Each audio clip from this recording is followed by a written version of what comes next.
ফের একবার আমাদের পাড়া আমাদের সমাধান নিয়ে তুঙ্গে চর্চা। সোনারপুরে প্রকল্পের ক্যাম্পে গেলেন না খোদ তৃণমূল কাউন্সিলর।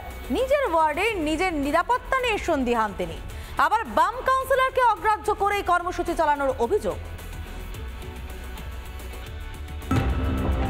ফের বিতর্কের কেন্দ্রবিন্দুতে মমতার আমাদের পাড়া আমাদের সমাধান প্রকল্প। এবার সোনারপুরে সরকারি প্রকল্প নিয়ে প্রকাশ্যে শাসকের কোন্দল। নিজের ওয়ার্ডের কর্মসূচিতে গেলেনই না 25 নম্বর ওয়ার্ডের তৃণমূল কাউন্সিলর। প্রায় 2-3 মাস ধরে ফেসবুকে বা সোশ্যাল মিডিয়ায় বিভিন্ন জায়গায়, ইভেন আমার হোয়াটসঅ্যাপেও খুব থ্রেটনিং চলছে, মানে মারবো, ধরবো, আরও ইত্যাদি। আমি প্রশাসনের বিভিন্ন স্তরে জানিয়েওছি। ভাবুন রাজ্যের কি হাল, নিজের ওয়ার্ডেই নাকি নিরাপদ নন তৃণমূল কাউন্সিলর। প্রশাসনের তরফ থেকে আমাকে বলা হয় যে আপনার বিরুদ্ধে গভীর ষড়যন্ত্র এবং চক্রান্ত চলছে এবং আপনি আহত হতে পারেন, আপনার নিরাপত্তা বিঘ্নিত হতে পারে, সেজন্য আপনার ক্যাম্পে মনে হয় না যাওয়াই ভালো, তারা সাজেস্ট করেন এবং সেই কারণে আমি যাইনি। নিরাপত্তাহীনতায় ভুগছেন কাউন্সিলর, কিন্তু গোটা ঘটনায় আকাশ থেকে পড়ছেন চেয়ারম্যান। এই বিষয়ে আমি কিছু বলতে চাই না, কারণ এটা আমি খোঁজ নেব, নিয়ে জানাব। তৃণমূল বনাম তৃণমূল এখন রাজ্যের রোজ নামচা তোপ বিজেপির। লাভলি মিত্র, ওনার সঙ্গে সোনালী রায়ের গোষ্ঠীবন্ধ। এর আগেও সোনালী রায় অভিযোগ করেছিলেন ফেসবুকে ওনাকে মারার হুমকি দিয়েছে। পশ্চিমবঙ্গের কি বর্তমান পরিস্থিতি পাওয়া যায় যে তৃণমূলের কাউন্সিলর তৃণমূলের মহিলা এমএলএ দ্বারা আক্রান্ত হওয়ার একটা আশঙ্কা প্রকাশ।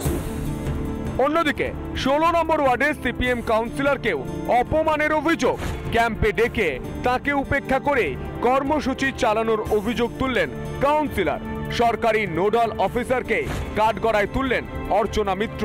আমাকে বাদ দিয়ে, আমি পৌরমাতা রানিং কাউন্সিলর, আমাকে বাদ দিয়ে তারা নিজেদের মতন করে সাজিয়ে নিয়েছে এবং নোডাল অফিসার সহ আর তার যারা আধিকারিক সহ তাদেরকে নিয়ে তিনি মঞ্চে বসেছেন এবং মঞ্চে তাদেরকে উত্তরে পড়ানো হচ্ছে। বিভিন্ন যারা তৃণমূলের নেতারা রয়েছেন তারা পড়াচ্ছেন এবং তারাই সমস্ত পরিচালনা করছেন।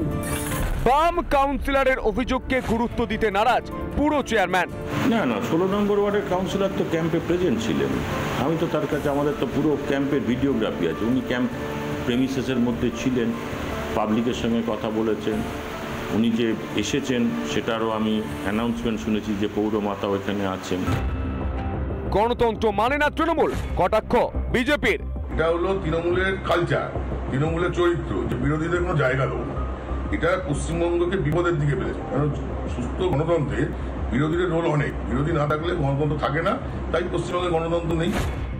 কখনো স্কুলের পরীক্ষা বন্ধ করে আমাদের পাড়া আমাদের সমাধান ক্যাম্প, আবার কখনো কাউন্সিলরদেরই ব্রাত্য রেখে চলে কর্মসূচি। গোষ্ঠীদ্বন্দ্ব সামলাতে নাস্তানাবুদ তৃণমূল। ফ্লপ প্রকল্পের মতোই 26-এর নির্বাচনেও খড়কুটোর মতো উড়ে যাবে ঘাস ফুল। বরুণ হালদারের রিপোর্ট, রিপাবলিক বাংলা।